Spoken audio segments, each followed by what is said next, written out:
Um navio, se ele atraca em Cuba, ele não pode atracar nos Estados Unidos por 6 meses. Caramba. E corre risco de ser suspenso. E corre risco de ser suspenso. Então, você tem um navio. O mercado de Cuba é pequeno. Cuba tem, acho que, 17 milhões de habitantes, por aí? É. Entre 11 e 17, alguma coisa assim. Eu lembro que era bem parecido com a Grande São Paulo, assim, em termos gerais. Você vai fazer comércio com uma ilha pequenininha e perder... O maior mercado. O maior mercado consumidor do mundo, talvez. Não, talvez seja a China pela população, mas em termos... Enfim, você vai perder o mercado dos Estados Unidos para fazer negócio com Cuba. Não, na balança acaba... Então, assim, o embargo, ele é um embargo... As pessoas falam de uma maneira do embargo lá, tipo... Gente, é um massacre com a gente, sabe? Mas aí eu faço outra pergunta. A população diz isso, sabe? Mas eu faço outra pergunta. Tem gente que culpa tudo o embargo e tem gente que fala que não tem nada a ver o embargo. E tem um meio termo, é o embargo, mas é mais o quê ou é só o embargo? Você entenderam? Existe uma frase que ficou muito conhecida, um documento, de um cara que o nome era Lester Mallory, que ele era um dos secretários gerais dos Estados Unidos. E ele escreveu, isso está documentado, o seguinte. Eu até anotei, porque eu não quero soltar fake news aqui. Reduzir recursos financeiros reais, produzir fome, desespero e a derrocada do governo. Existe um plano, um projeto colocado em prática que tem como função sufocar a economia do país. E isso se intensificou nos últimos anos. A gente tem uma intensificação no modelo do Bush, porque antes já tinha a política pés secos, pés molhados, que era justamente essa, de que se você é um desertor, né, de Cuba, você vai receber, você automaticamente já consegue ganha cidadania estadunidense. É o único país do mundo que ganha cidadania estadunidense automaticamente, só por ser cubano. E aí as pessoas falam assim, mas os embargos acontecem para poder impedir que Cuba passe a perna. Isso não é real, não é por questão de dívida. E muito menos por preocupação com a democracia. Mas minha pergunta foi... Se fosse preocupação com a democracia, eles não faziam tanto comércio com a Arábia, né? Não, minha pergunta nem foi essa. Minha pergunta é, o que tem de errado que atrapalha Cuba além do embargo, entendeu? O que vocês perceberam que poderia ser diferente e que os caras estão patinando? Poderia ser diferente, não, porque isso não cabe a eles, mas eu vi muita seca. Isso não tem... Assim, eles estão passando agora por um período de muita seca, crise de desabastecimento, que teve um furacão que pegou tanto Miami, a Flórida ali, quanto Cuba e destruiu não sei quantas usinas deles de energia. Então eles estão passando por um desabastecimento. Cuba está passando... Eu senti que Cuba está passando por um processo de mudança. Algo está para mudar em Cuba, eu sinto, assim, sabe? Grande? Não sei, mas eu sinto que... Porque o atual presidente, como eu te disse no começo, é o único que a população não tem um carinho, um afeto por conta dele ser um revolucionário. Então, eles não têm a admiração pelo Díaz-Canel que eles tinham pelo Fidel.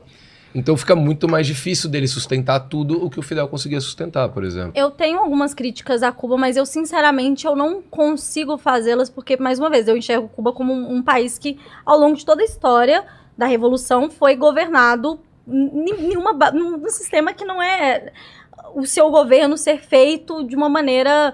Nunca em situações normais. Cuba nunca vivenciou um período normal. E você pega assim, pós-Trump, e aí depois pandemia, o Trump ele colocou mais de 200 medidas.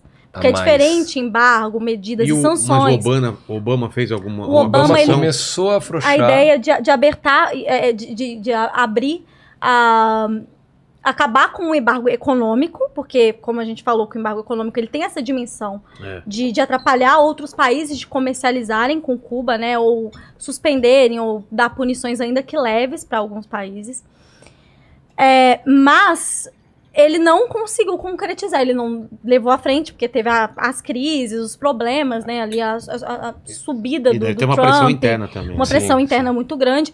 Então, a gente tem no período Trump um período de extrema piora e novas medidas e novas sanções, principalmente sanções, foram colocadas muitas sanções, inclusive hoje Cuba é colocado na lista de países terroristas pelos Estados Unidos. Todo ano é votado na ONU pelo fim dos embargos, então a galera fala assim, os embargos não existem.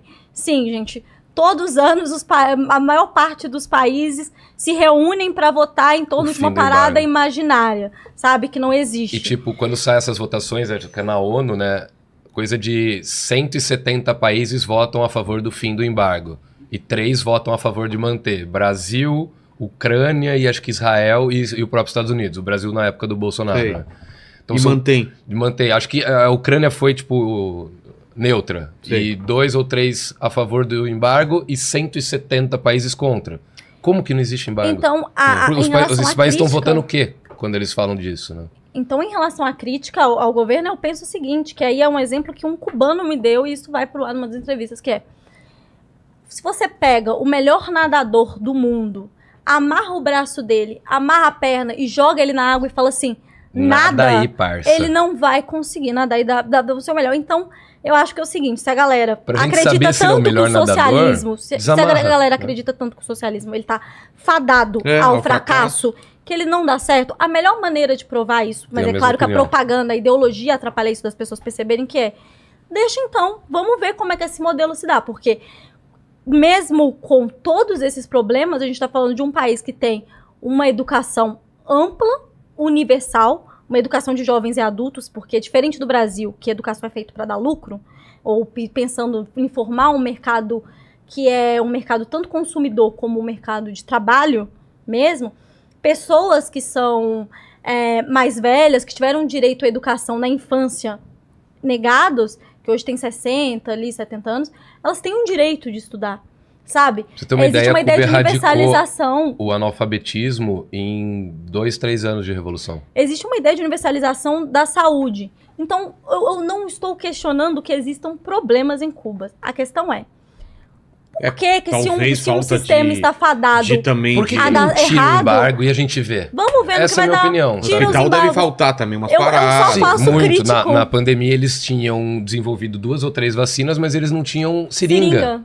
E aí depois que aconteceu... Parece que a galera leva seringa de casa para quando é para ser... É porque as fábricas de seringa, as 5 principais fábricas, a sede são nos Estados Unidos. Então quando começou a ganhar uma repercussão muito grande do tipo, nossa, aquela ilha caribenha ferrada durante a pandemia conseguiu produzir 3 vacinas e eles não estão conseguindo aplicar por falta de seringas, aí houve uma mobilização mundial que a galera vai falar, mas teve empresa, e aí vieram várias empresas que conseguiram, alegando ali que era uma questão de ajuda humanitária, entregarem as seringas, mas literalmente os Estados Unidos bloqueou, porque assim, em tese, os bloqueios econômicos não valem para nada relacionado à saúde, em tese. Não deveriam, né? Mas na prática é colocado uma série de empecilhos que criam uma burocratização nesse processo.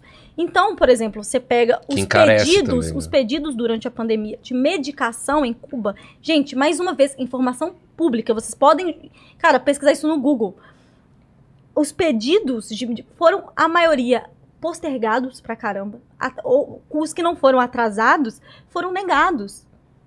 Foi muita pouca coisa que foi. Então, assim, em tese, não afeta, mas na prática, afeta. Se você faz um pedido urgente e o pedido demora 7, 8 meses, mesmo com caráter de urgência durante uma pandemia, isso impacta, assim, como que a saúde desse país vai ser construída, a questão de insumos do país. Então, assim, o maior erro que a galera tem é virar e falar assim, os bloqueios, para além dos bloqueios de Cuba, vamos pensar em Cuba. Não tem como pensar em Cuba hoje sem pensar nos embargos, nas sanções e nos bloqueios. Porque isso é uma parte fundamental para qualquer tipo de avanço, né? De avanço num país, sabe? Então, é muito louco isso. Um país que exporta médicos é colocado na lista de país terrorista. Um país como os Estados Unidos, que tem uma parada muito louca, quando é uma economia de guerra. Literalmente, os caras precisam de fabricar guerras no mundo, porque parte do lucro deles vem da indústria armamentista, e já que isso chegou no topo nos Estados Unidos, porque a população é muito armada. Então, você tem ali conflitos, como, por exemplo, a própria Al-Qaeda, a maneira que ela foi construída, sabe? Vários governos, esse período em que os Estados Unidos treinava, financiava, e às vezes até produzia ali,